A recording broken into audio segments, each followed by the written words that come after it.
Hey guys, welcome to this new video. Today I invite Dr. Parag Khanna to discuss about the future of Asia. So Dr. Parag Khanna is the best-selling author of the book The Future is Asian. You may have heard about this famous book, and I want in this interview to get all his insights and prediction about Asia. So we are still in this pandemic time, so I want to know what he thinks about Asia, either rebound or chaos. Let's get started. Hello, Dr. Parag Khanna. I'm very happy to have you today to discuss about your vision and insights about Southeast Asia. For this first question, I would like to know what's your perspective about the potential of frontier markets and emerging markets in Asia for the next 5 to 10 years, and I'm thinking especially about the demographics, economics, opportunities, and disruption in this part of the world. I think the Southeast Asian market has incredible potential, especially over the next 5 to 10 years, because there are a lot of very strong tailwinds. And demographics is most certainly one of the most important ones. People are realizing that for what I call the fourth wave Asian economies, which includes South and Southeast Asia, from Pakistan and India through ASEAN, are now the youngest geographies in Asia, and they have a combined population of 2.5 billion people. So there's no question that the ASEAN youth and their urbanization at the same time really are expanding the consumer base, because young and urban consumers are what most companies depend on, and it's also the engine of the labor force. So, and remember that in contrast to the West, where people are talking right now about people moving out of cities and spreading out into suburbs and so forth, that's not going to happen in Asia, and certainly not in Southeast Asia. So young people moving to cities is a really important engine of the region over the next 5 to 10 years. There's growth in the services industry and in manufacturing and in infrastructure and other areas. So I think that it's really a very a positive story where this region still is going to be in the spotlight, and increasingly so. And there's geopolitics as well, which I'm sure we'll talk more about. Okay, interesting, Doctor, about this aspect. May I ask you now about the COVID pandemic that hit the world? What was your perspective between how it hits Western countries compared to Asian countries? And what are for you the 3 biggest changes that happened here in Asia? Well, it's too soon to talk about COVID in the past tense, and because, of course, we still have rolling infections, we still have outbreaks, we still don't have a universal vaccination rate, and so forth. So we know that we have to be very cautious. Some countries are in a 3rd wave, maybe even a 4th wave, and so forth. And of course, Asia is vast. China still has a zero COVID policy and is completely locked down. Australia is still largely closed, New Zealand too. But overall, there's no question that Asia's stature has increased because of the sense of social solidarity, the strong solidarity between people and government, mask wearing, trace together and contact tracing applications, a desire to protect the lives of the elderly, strong support for SMEs fiscally and families. So although it's been bad, very bad in a number of countries, at the same time, given the economic development level of Asian countries, you would have expected the pandemic to be even worse. So I think that it's done well, that the governance has been responsive, and very importantly, it becomes a learning experience for Asian governments, like SARS in 2003, like the global financial crisis and other kinds of experiences where you see that in each episode, Asian countries respond more quickly and with greater confidence. And so I do think that Asia in many ways will continue to lead the world in building back better you might say. So, remember, in terms of very positive changes, in times like this when global supply chains are disrupted, neighbors look to each other.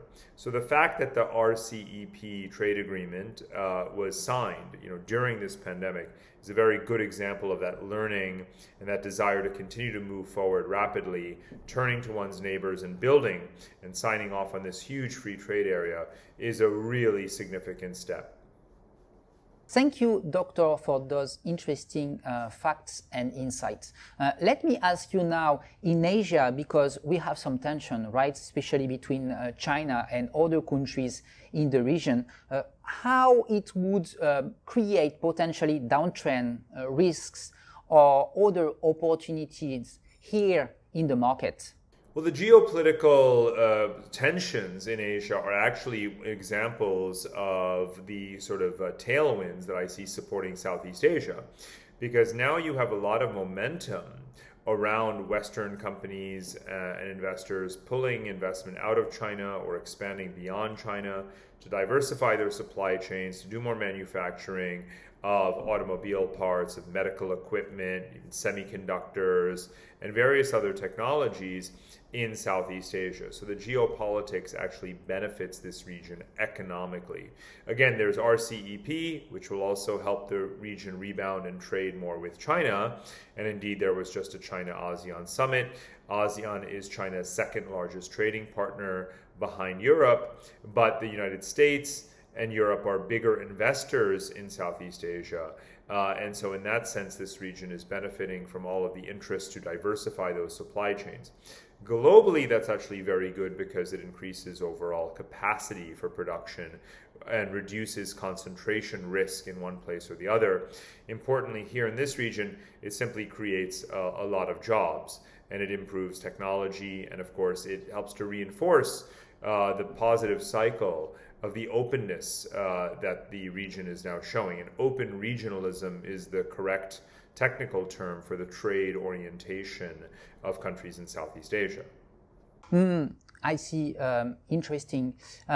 Doctor, what about now the other aspects in investment and business? What would be the top sectors that had emerged over the last 5 years? In terms of investment and business here in Southeast Asia, really all sectors are growing. There's such a tremendous need for infrastructure investment to better harness commodities and raw materials.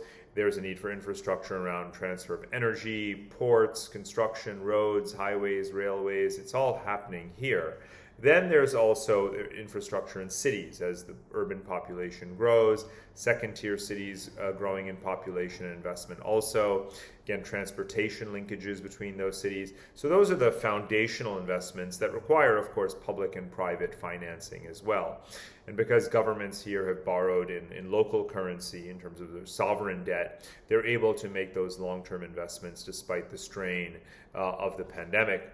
Now, in terms of other sectors, as I mentioned, urbanization being so important, that means that retail, consumer, and those aspects of the economy are going to grow. I mentioned the foreign investment into manufacturing. That means that there's a lot of job creation in industry. So these are all areas that are high growth in this region. So again, looking at the consumer class, remembering that these economies are no longer strictly dependent on manufacturing and export-led growth. They are actually services economies even more than they are manufacturing economies.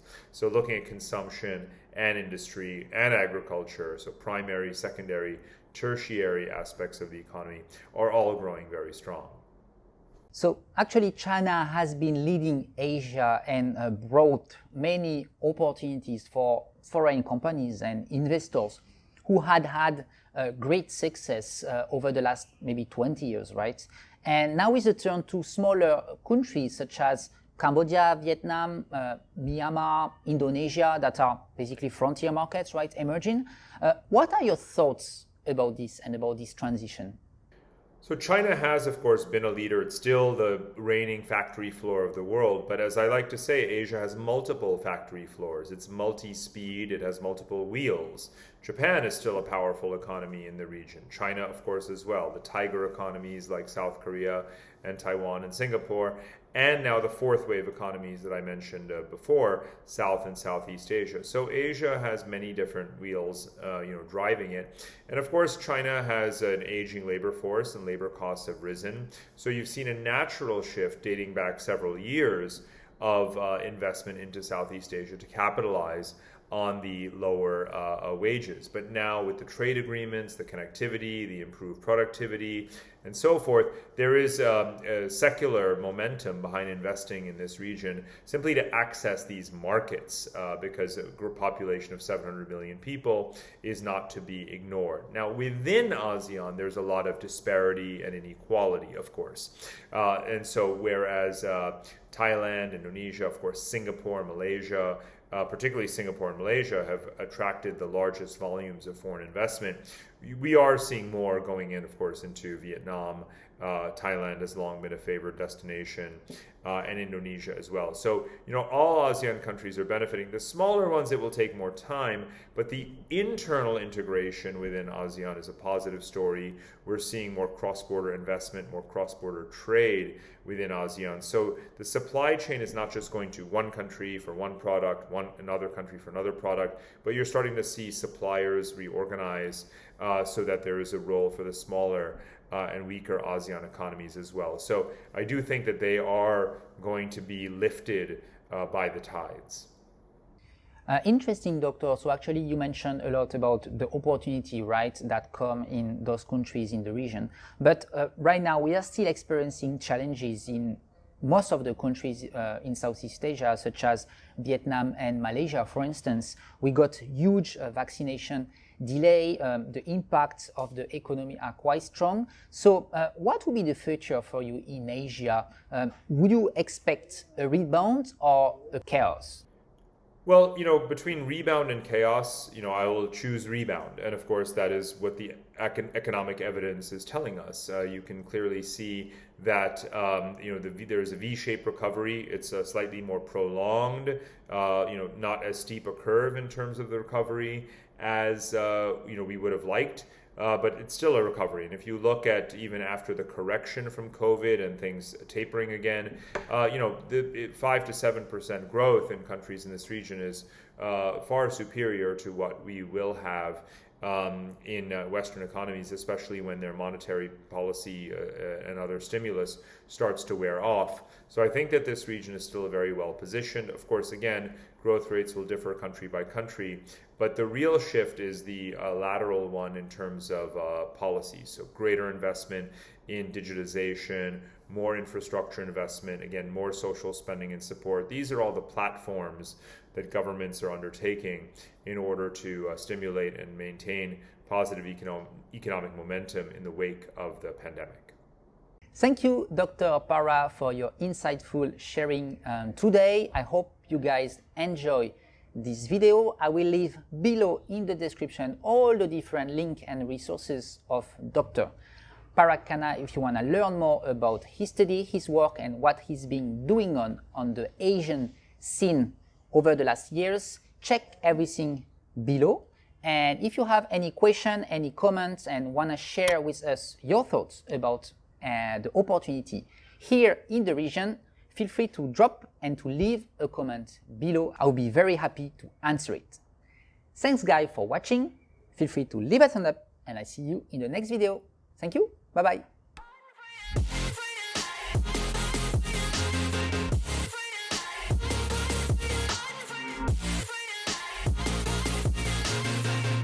And I'ma get it right, dead on sight like